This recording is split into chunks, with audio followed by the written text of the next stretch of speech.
Astrology को समझने के लिए ट्रैक थ्योरम अप्लाई करेंगे। ओके, यहां हाउसेस, साइन, हाउसेस को कैसे फाइंड आउट करते हैं, क्या टेक्निक्स है जिसके बेसिस पर आप एग्जैक्ट प्रिडिक्ट कर पाएंगे कि वो हाउसेस किस तरीके का रिजल्ट देगा, या प्लैनेट्स अच्छा रिजल्ट देगा, बुरा रिजल्ट देगा, उसका भी हम लोग ट्रैक थ्योरम पढ़ेंगे। ओके, पूरा एस्ट्रोलॉजी का अगर बेसिक देखा जाए तो अगर आप हाउस को, ओके, हाउस एंड प्लैनेट्स को अच्छी तरीके से समझ जाते, इंटरप्रेट कर पाते, तो फिर प्रॉब्लम नहीं है। साथ ही साथ हाउसेस का सिग्निफिकेंस भी बहुत इंपॉर्टेंट है। हाउसेस का सिग्निफिकेंस की जानकारी रहे तो आप एटलीस्ट ये बता सकते हैं कि किस हाउस से रिलेटेड आपको किस तरीके का रिजल्ट मिलेगा। ओके, किस हाउस से रिलेटेड किस तरीके का रिजल्ट मिलेगा।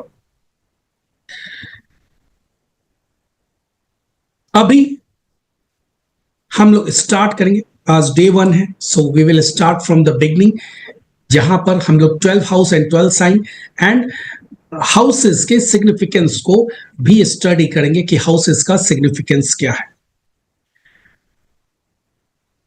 किसी भी चार्ट में टोटल 12 हाउस होता है एंड उसका काउंटिंग यहां से होता है 1 2 3 4 5 6 7 8 9 10 11 एंड 12।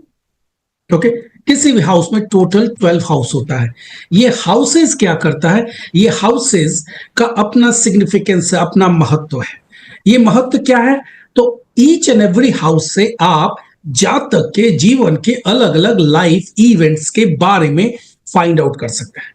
ओके, एक कुंडली में टोटल 12 हाउस होता है एंड इस 12 हाउस से आप जातक के जीवन के अलग अलग लाइफ इवेंट्स के बारे में जानकारी प्राप्त कर सकते हैं।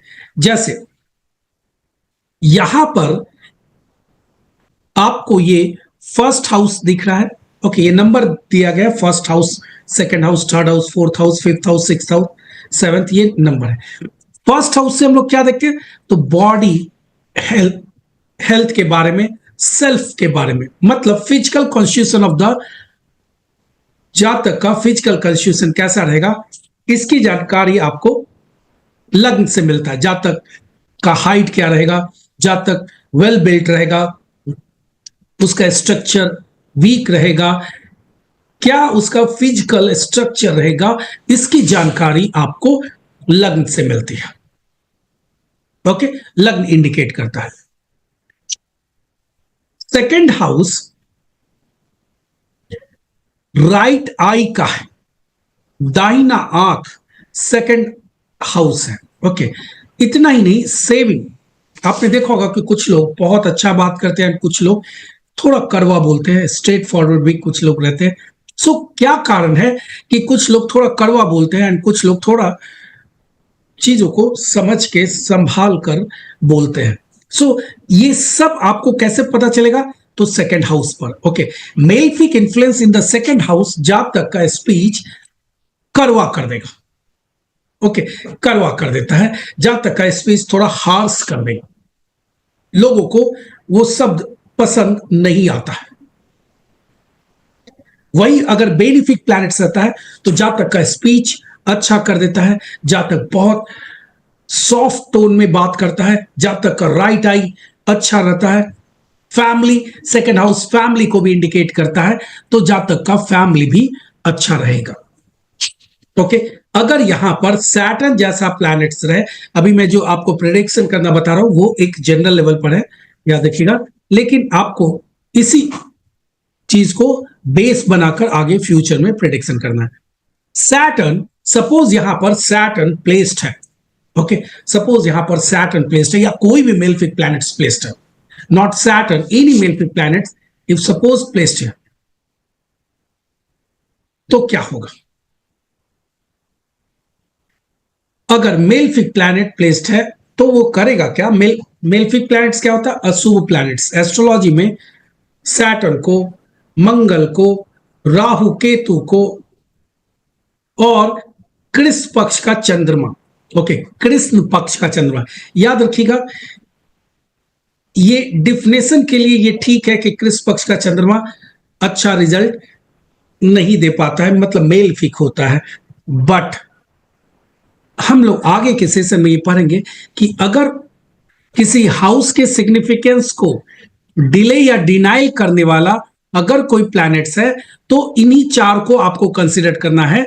कृष्ण पक्ष का चंद्रमा डिफिनेशन के अनुसार निश्चित तौर पर मेलफिक है, लेकिन ये किसी हाउस के सिग्निफिकेंस को कम या ज्यादा नहीं करेगा, ये जातक के मेंटल लेवल पर ज्यादा काम करता है। ठीक है, हर प्लैनेट्स अलग अलग लेयर पर काम करता है। सो अगर चंद्रमा है, कृष्ण पक्ष का चंद्रमा है, तो वो मेंटल लेवल पर काम ज्यादा करेगा, जातक की मानसिकता पर ज्यादा काम करेगा। अगर वो फर्दर मेलफिक इन्फ्लुएंस होता है तो फिर वो मेंटली थोड़ा सा परेशान कर सकता है। ओके, नॉर्मल केस में कुछ नहीं, लेकिन अगर वो अफ्लिक्टेड रहेगा फर्दर किसी दूसरे मेलफिक प्लैनेट्स द्वारा तब दिक्कत करेगा, अभी नहीं। ओके, अभी हम लोग यहां पर सिग्निफिकेंस पढ़ रहे हैं। सो सिग्निफिकेंस सेकंड हाउस का राइट आई हुआ, फैमिली हुआ, मनी हुआ, फिनेंस भी सेकंड हाउस से देखा जाता है, सेविंग हुआ, फेस हुआ, स्पीच हुआ। अगर यहां पर मेलफिक प्लैनेट्स प्लेस्ड होगा, इन्फ्लुएंस होगा, तो इन सिग्निफिकेंस से रिलेटेड जातों को कोई ना कोई चैलेंजेस मिल सकता है। ओके, फैमिली में डिस्प्यूट या स्पीच हार्स, कहीं ना कहीं कुछ ना कुछ आपको उसका इंपैक्ट देखने को मिलेगा। ओके, यही अगर बेनिफिक प्लैनेट्स रहता है, ओके, बेनिफिक प्लैनेट्स, तो आपको इन हाउस के सिग्निफिकेंस को वो सपोर्ट कर देता है जातों को प्राप्त करने में। जैसे जातों को फिनेंशियल काफी बेहतर रिजल्ट देने लगेगा, राइट आई ठीक कर देगा, फैमिली में अच्छा तालमेल रहेगा लोगों के बीच में, स्पीच अच्छा रहेगा। सो बेनिफिक और मेलफिक का काम यही है कि यहां का जो एनर्जी है ये नेचुरली, हम लोग इस बात को ध्यान में रखिएगा कि naturally we are happy. Okay, अगर कोई व्यक्ति बोल रहा है कि वो दुखी है, बहुत परेशान है, याद रखिए naturally each and every person are happy.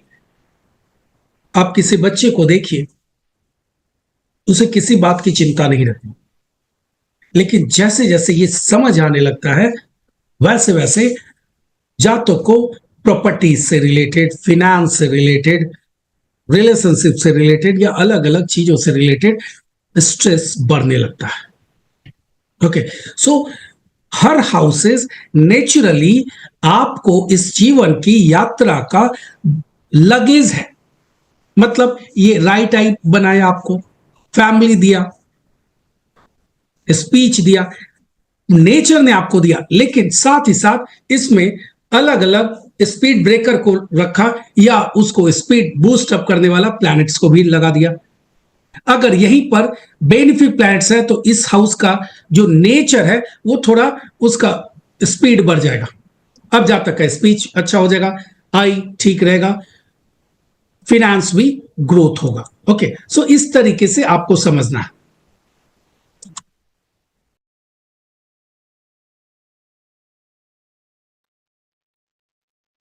यही अगर third house, okay, third house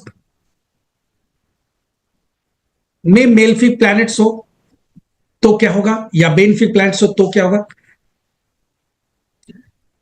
third house younger brother sister का शॉर्ट जर्नी है। ओके, शॉर्ट जर्नी है, पर्सनल इंटरेस्ट भी थर्ड हाउस से हम लोग देखते हैं। अगर ओके, अगर मेलफिक प्लैनेट्स यहां पर बैठा है तो जातक शॉर्ट जर्नी हैप्पीली करेगा या फोर्सफुली, एच और एफ क्या लगता है। थर्ड हाउस मेल में मेलफिक प्लैनेट्स हो, थर्ड हाउस से हम लोग शॉर्ट जर्नी क्या होता है, इंटर डिस्ट्रिक्ट या inter state travel. Okay, that we call short journey.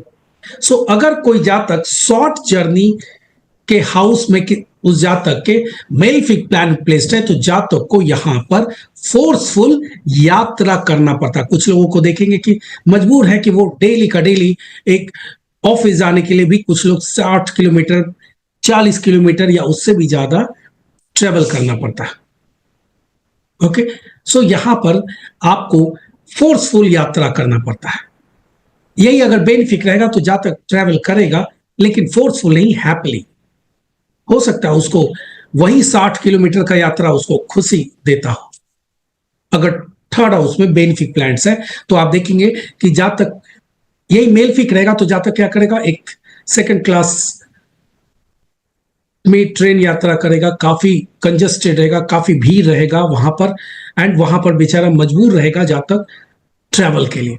वही अगर यहां पर बेनिफिक है, पैसे हो ना हो, यहां पर जहां तक देखेंगे एसी ट्रैवल को, एसी ट्रेन या एसी बस वो करेगा एंड वहां पर ट्रेवल करेगा अगर उसको मजबूरी है लंबी दूरी की, मतलब इंटर स्टेट या इंटर डिस्ट्रिक्ट ट्रेवल करना हो, तो वहां पर थोड़ा सा वो यात्रा को सुखद बनाने की कोशिश करेगा।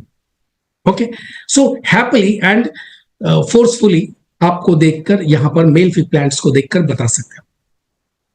फोर्थ हाउस का सिग्निफिकेंस क्या होता है? Native place. ओके, जातक का घर, जातक जहां जन्म लिया है वो हुआ native place. Okay, mother, conveyance मतलब वाहन, fix property. Okay, inner peace, mental peace, fourth house है।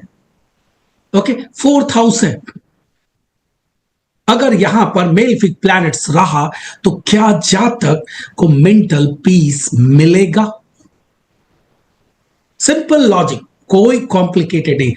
यहां पर हम लोग ट्रैक मेथड्स को एडॉप्ट करेंगे प्रेडिक्शन में। सो यहां पर आप देखिए कोई बड़ा कॉम्प्लिकेटेड रूल्स ये सब नहीं।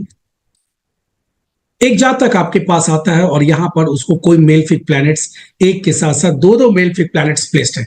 अब आप क्या बोलेंगे, जातक क्या मेंटली अनरेस्ट रहेगा या वो मेंटली काफी स्टेबल रहेगा? मेंटली स्टेबल रहेगा या अनरेस्ट रहेगा?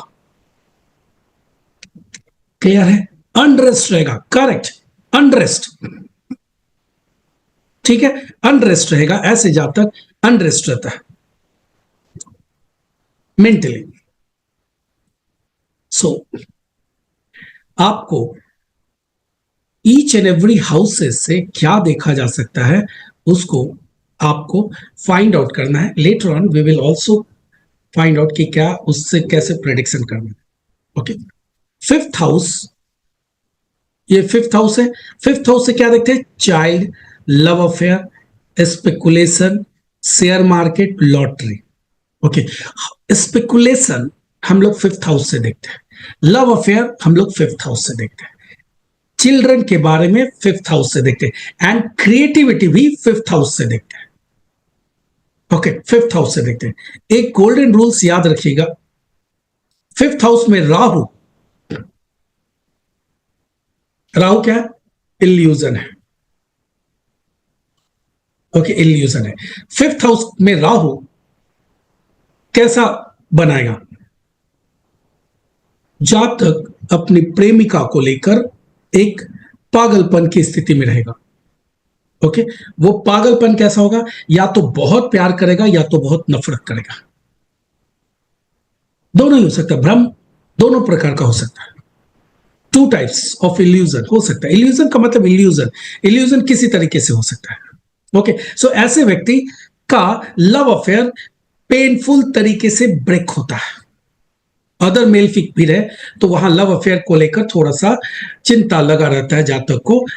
बट अगर राहु हो तो आप यहां पर एक तरीके का कह सकते हैं कि पेनफुल होता है, क्योंकि लव अफेयर चल रहा है तो विश्वास की जरूरत होती है, लेकिन विश्वास के जगह पर यहां पर इल्यूजन, कंफ्यूजन, भ्रम क्रिएट हो जाता है। सो ये राहु आपस में सेपरेशन करा देता है या एक पेनफुल लव अफेयर देता है। ओके, पेनफुल लव अफेयर देता है। सिक्स्थ हाउस आपको रोग का होता है, ऋण का होता है और शत्रु का होता है।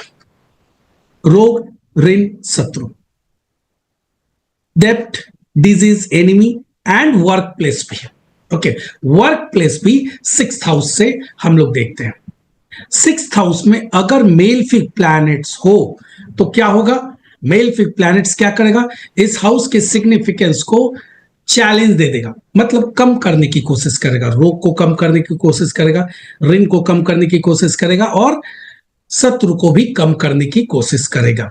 ओके, राहु अगर यहां पर रहे तो काफी अच्छा माना जाता है, या कोई भी मेलफिक प्लैनेट्स काफी अच्छा माना जाता है अगर सिक्स्थ हाउस में मेलफिक प्लैनेट्स हो तो। रीजन ये है कि वो मेलफिक प्लैनेट्स रोग ऋण शत्रु को कम करता है, रिड्यूस कर देता है। ओके, इसके लिए वो काफी अच्छा माना जाता है। सिक्स्थ हाउस में अगर मेलफिक प्लैनेट्स हो तो याद रखिएगा सिक्स्थ हाउस से वर्क प्लेस भी देखते हैं। सो टेल मी, राहु या कोई भी मेलफिक प्लैनेट्स अगर सिक्स्थ हाउस में है तो क्या जातक का जो वर्क एनवायरमेंट होगा वो गुड होगा या बैड होगा? टाइप योर आंसर, गुड या बैड।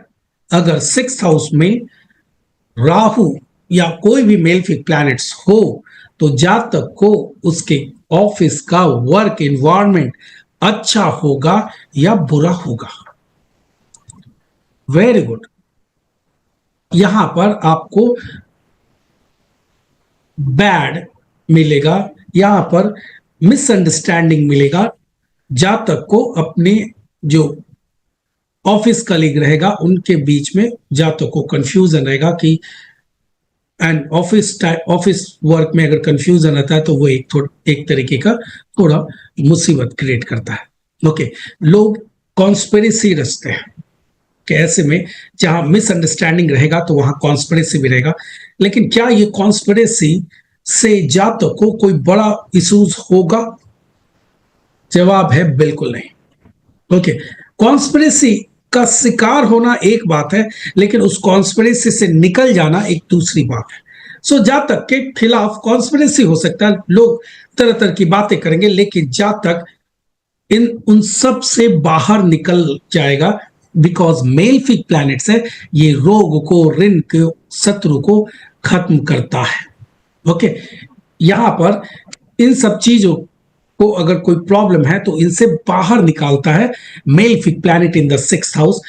लेकिन इसका एक ड्रॉबैक भी है, क्योंकि वर्क प्लेस भी सिक्स्थ हाउस से देखा जाता है। सो वर्क प्लेस पर जातक को थोड़ा अच्छा इन्वायरमेंट नहीं मिलता है, फायरी इन्वायरमेंट रहता है, हॉस्टाइल इन्वायरमेंट रहता है, वहां पर लोग जातक के खिलाफ कॉन्स्पिरेसी रचते हैं। लेकिन चाहे जो भी हो, जातक उन सब से बाहर निकलेगा, इस बात की गारंटी है। ओके, गारंटी है। Seventh house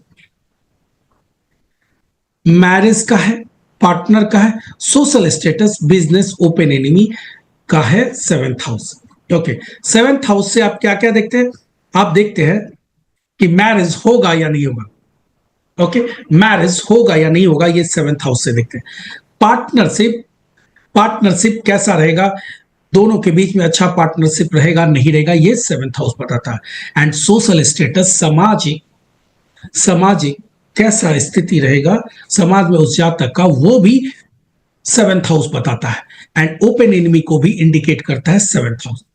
okay, so all these things indicated by seventh house. Marriage के बारे में अच्छा होगा, बुरा होगा, क्या होगा, मल्टीपल मैरिज होगा, सब कुछ सेवेंथ हाउस बताता है।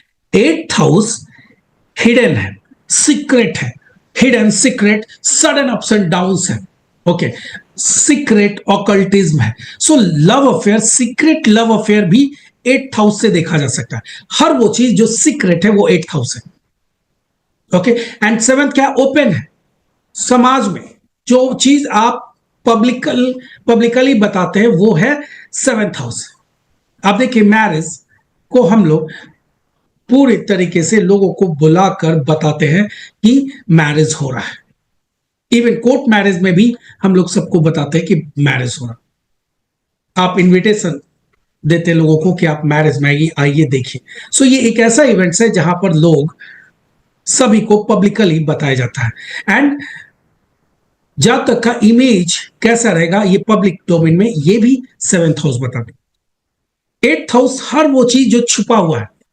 ओके, अनअर्न्ड मनी भी, इवन अनअर्न्ड मनी मतलब जातक जो पैसा अर्न नहीं करता उसको भी हम लोग एट्थ हाउस से देखते हैं। अनअर्न्ड मनी, जैसे डिविडेंड मिला, पेंशन हुआ, ये अनअर्न्ड मनी है, मेहनत नहीं किया गया, जातक को उसका डिविडेंड मिल रहा है या पेंशन मिल रहा है। पॉलिसी का मनी, ये भी आपको 8th हाउस है। अब मुझे ये बताइए कि यहां पर कोई मेलफिक प्लैनेट्स है, सपोज सैटर्न है या कोई भी मेलफिक प्लैनेट्स है, जब तक आपके पास आता है और कहता है कि उसका पॉलिसी मैच्योर्ड होने वाला है, क्या टाइम पर उसका पॉलिसी का पैसा मिलेगा या नहीं मिलेगा? क्या लगता है? Malefic in the 8th house, 8th house से पॉलिसी मनी को देखा जाता है, अनअर्न्ड मनी आपको मिलेगा या नहीं मिलेगा, या जब तक को पेंशन टाइम पर स्टार्ट होगा या नहीं होगा, ये अगर फाइंड आउट करना हो तो क्या करेंगे हम लोग? 8th हाउस देखेंगे। अगर 8th हाउस अफ्लिक्टेड है तो निश्चित तौर पर जातक को थोड़ा केयर करना पड़ता है, क्योंकि यहां पर जातक को पेंशन से रिलेटेड कोई ना कोई बाधा या अनअर्न्ड मनी से रिलेटेड कोई ना कोई बाधा आ सकता है। जातक को यहां पर आप एडवाइस दे सकते हैं कि पॉलिसी मनी, पॉलिसी जब भी निकाले तो एग्रीमेंट को एक बार नहीं कई बार पढ़ के चेक कर ले। वैसे तो सभी को एक से ज्यादा बार पढ़ना चाहिए या उसको पूरी तरीके से समझना चाहिए, लेकिन यहां पर उस जातक को विशेष केयर करना है जिसका 8th हाउस में मेलफिक इन्फ्लुएंस है। ओके, आप जिस चीज के लिए पॉलिसी निकाल रहे हैं उसका आपको सही टाइम पर उपयोग हो पाएगा या नहीं हो पाएगा, ये सब कुछ आपका 8th हाउस है। अगर 8th हाउस में मेलफिक इन्फ्लुएंस है तो हो सकता है कि जब आपको जरूरत हो उस समय किसी कारणवश, किसी क्लॉज वश, किसी रूल्स के वजह से आपको वो पैसा नहीं मिल पाएगा, ओके, या डिले होगा। सो पेपर वर्क पूरा प्रॉपर कीजिए। याद रखिए, ट्रैक टर्म का मेन मकसद ये है कि आप कैसे अपने जीवन को ट्रांसफॉर्म कर सकते हैं by using the astrological rules and concepts. Okay, that is the motive of the track थ्रम। यहां पर किसी तरीके का केवल इंफॉर्मेशन नहीं, we are working on inform decision. Okay, so आपको यहां पर इस इंफॉर्मेशन को इन्फॉर्म डिसीजन में बदलना है। ओके, सो 8th house secret love affair है। सपोज 8th हाउस आपका सीक्रेट लव अफेयर है, इसका लॉर्ड अगर यहां से लिंक्ड हो जाए तो क्या सीक्रेट लव अफेयर बाहर नहीं आ जाएगा? ओके, ये क्या ओपन, यहां का लिंक अगर किसी भी तरीके से 7th हाउस से हो जाए तो देखेंगे कि कई लोगों का आपने देखा होगा कि secret love affair publicly expose हो जाता है, लोगों को मालूम चल जाता है। सो अगर आपका 8th हाउस 7th हाउस से लिंक्ड है तो कोई भी अफेयर, कोई भी सीक्रेट अफेयर सीक्रेट नहीं रहेगा, it will be public. Okay, public हो जाएगा, या आपका कोई सीक्रेट सीक्रेट नहीं रहता, पब्लिक हो जाएगा। 9th हाउस, 9th हाउस से क्या देखते हैं? Foreign travel. 9th हाउस से क्या देखते हैं? Intercaste marriage. 9th हाउस से क्या देखते हैं? हायर एजुकेशन, जहां तक क्या पीएचडी करेगा, जहां तक क्या एमटेक करेगा, ये सब हायर एजुकेशन। जहां तक क्या फॉरेन ट्रेवल करेगा, रिलीजियस एक्टिविटी, फादर, फेट, किस्मत कैसा रहेगा, जहां तक का, ये सब का सब हम लोग 9th हाउस से देखते हैं। अगर यहां पर प्लैनेट्स के अनुसार आप यहां पर बोल सकते हैं कि जातक को बाधा आएगा इंटरकास्ट मैरिज में, या जातक इंटरकास्ट मैरिज करेगा या एजुकेशन उस होगा। इट्स ऑल डिपेंड कि वहां पर कौन सा प्लैनेट्स बैठा है और क्या है। ओके, फिलहाल अभी हम लोग ये जानने की कोशिश कर रहे हैं कि ईच एंड एवरी हाउस से क्या क्या देखा जाता है। So 9th house indicate your intercaste marriage, foreign travel, father, fate, religious activity, higher education, ये 9th हाउस से मालूम करते हैं। 10th हाउस आपको प्रोफेशन, करियर का हाउस होता है, मतलब जब तक का प्रोफेशनल लाइफ कैसा रहेगा, क्या बनेगा, ये आपको 10th हाउस से मालूम पड़ता है। डॉक्टर बनेगा, इंजीनियर बनेगा, या क्या वो करेगा, उसका प्रोफेशन कैसा रहेगा, काफी नेम फेम पाएगा या बहुत साधारण सा रह जाएगा, ये सब 10th हाउस इंडिकेट करता है। ओके, सो 10th हाउस आपको यहां पर इंडिकेट करता है कि जब तक का प्रोफेशनल लाइफ कैसा रहेगा। 11th हाउस आपको इंडिकेट करता है एल्डर ब्रदर सिस्टर, बड़ा भाई बहन कैसा है, अच्छा है, हेल्पिंग रहेगा, नहीं रहेगा, अर्निंग कैसा रहेगा। लेफ्ट ईयर को भी ये इंडिकेट करता है। ओके, लेफ्ट ईयर को एंड ये इंडिकेट करता है। हायर गोल्स, जो हायर गोल्स, बड़ा जो गोल्स है, जो हम लोग अपने लाइफ में उस एक गोल बनाते हैं, लेकिन जो बड़े लेवल का गोल्स है वो भी 11th हाउस इंडिकेट करता है।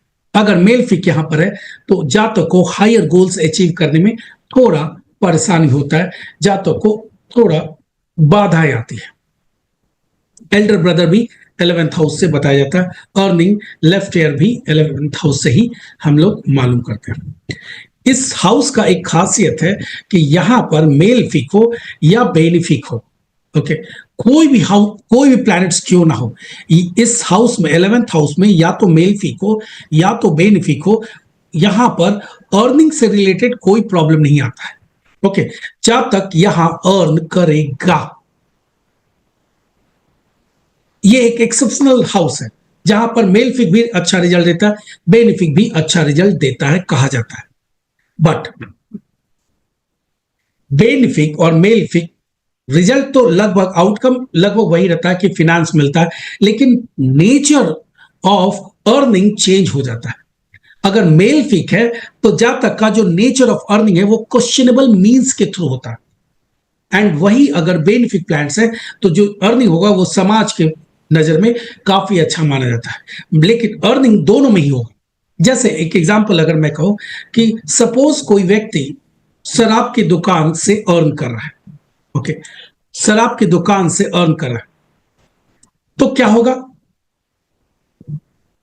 क्या होगा, यहां पर शराब की दुकान से अर्न कर रहा है तो लोगों को यह फील होगा कि वहां पर यह अच्छा अर्निंग नहीं है। वही एक वो गोल्ड सेलर, ओके, गोल्ड या कुछ और दूसरा काम करता हो तो लोगों को लगेगा ये अच्छा है। हालांकि वो लिक्वर सेल करा, उसने भी गवर्नमेंट से परमिशन लिया, गोल्ड सेलर भी गवर्नमेंट से परमिशन लिया, लेकिन सामाजिक दृष्टि में उसको अलग देखा जाता है। तो यही अंतर रहेगा, सामाजिक दृष्टि में उसको उतना अच्छा नहीं माना जाएगा अगर मेलफिक प्लैनेट्स 11th हाउस में है तो, ओके, मेलफिक प्लैनेट्स अगर 11th हाउस में है तो जो अर्निंग होगा वो सामाजिक दृष्टि में उतना अच्छा नहीं माना जाता, लेकिन बेनिफिक प्लान्स हो तो सामाजिक दृष्टि में अर्निंग को जब तक का वो अर्निंग काफी अच्छा देखा जाता है, अच्छा और अच्छे सोर्स ऑफ अर्निंग रहता है सामाजिक दृष्टिकोण से। 12th हाउस फॉरेन लैंड होता है, बेड कंफर्ट होता है, स्लिप होता है, ओके, लेफ्ट आई होता है और एक्सपेंडिचर या लॉस होता है। याद रखिएगा ये हाउस चाहे बेनिफिक हो या मेलफिक हो, एक बात कंफर्म है कि जब तक को यहां पर एक्सपेंडिचर होगा, इररिस्पेक्टिव वहां बेनिफिक है मेलफिक है इससे कोई फर्क नहीं पड़ता, जब तक को एक्सपेंडिचर होगा ही होगा। अंतर क्या होगा कि अगर यहां पर बेनिफिक है तो जब तक वो एक्सपेंडिचर सही जगह करेगा, और अगर वो मेलफिक है तो जब तक वो एक्सपेंडिचर अनवांटेड कर देगा, जिससे कि जब तक को फ्यूचर में प्रॉब्लम हो सकता है। Remember that 12th house finance को लेकर काफी इंपॉर्टेंट हाउस होता है, एंड ये आपको बताता है कि जब तक अपनी फिनेंशियल स्थिति को कैसा रखेगा। अगर यहां पर मेलफिक इन्फ्लुएंस खराब है तो जब तक अपने फाइनेंशियल इश्यूज को खराब कर सकता है, एंड अगर यहां पर बेनिफिक प्लान्स है तो जब तक अच्छा इन्वेस्टमेंट करके अपनी फाइनेंशियल कंडीशन को बेहतर बना सकता है। Okay, clear?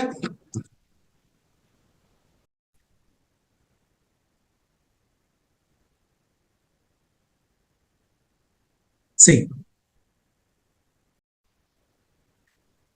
सी एस्पेक्ट्स का मतलब होता है influence in track term, okay, influence मानते हैं हम लोग। ये प्लैनेट्स का ये एस्पेक्ट्स दिया गया, ये फिक्स्ड है कि सूर्य चंद्रमा मर्क्यूरी वीनस का 7th एस्पेक्ट्स होगा, जुपिटर राहु केतु का 5th 7th और 9th एस्पेक्ट्स होगा, सैटर्न का 3 7 10th होगा, मंगल का 4 7 8 होगा। ये फिक्स्ड है, ओके। एस्पेक्ट्स यहां पर हर प्लैनेट्स का अलग अलग होता है, लेकिन अब अगर मुझे ये निकालना हो कि किसी प्लैनेट्स का एस्पेक्ट्स कैसे निकलता है तो आपको करना क्या रहता है कि आपको वहां से काउंट करना रहता है, कब कहां तक, तो जहां पर ये एस्पेक्ट्स वाला इंडिकेशन है, जैसे 1 2 3 4 5 6 7, ये 7th पर इन्फ्लुएंस दिखा रहा है, चंद्रमा का 7th एस्पेक्ट है। इसी तरीके से हम लोग को अगर सैटर्न का दृष्टि या एस्पेक्ट्स निकालना हो तो आप काउंट करेंगे, एंड इन स्थान पर उस प्लैनेट्स का एस्पेक्ट होगा 1 2 3, ये 3rd पोजीशन पर सैटर्न एस्पेक्ट करेगा, 4 5 6 7, 7th पर भी देखिए सैटर्न का इन्फ्लुएंस है, सो आप कहेंगे कि सैटर्न यहां भी इन्फ्लुएंस कर रहा है। 8 9 10 सैटर्न का 10th भी इन्फ्लुएंस है, आप कहेंगे कि यहां पर भी इन्फ्लुएंस है। ओके, इन हाउसेस पर सैटर्न का इन्फ्लुएंस है। इसी तरीके से आप प्लैनेट का एस्पेक्ट्स या इन्फ्लुएंस निकालेंगे। In track term we call influence only because यहां एस्पेक्ट और दृष्टि कंफ्यूजन क्रिएट करता है प्लैनेट्स का। आपको बेहतर ये होगा कि इन्फ्लुएंस करना है। प्लैनेट्स दो तरीके से इन्फ्लुएंस कर सकता है एक हाउस को, इधर एस्पेक्ट्स वाइज या प्लेसमेंट वाइज, दोनों में जो भी रहेगा वो इन्फ्लुएंस करेगा। ओके, उसको हम लोग इन्फ्लुएंस करेंगे।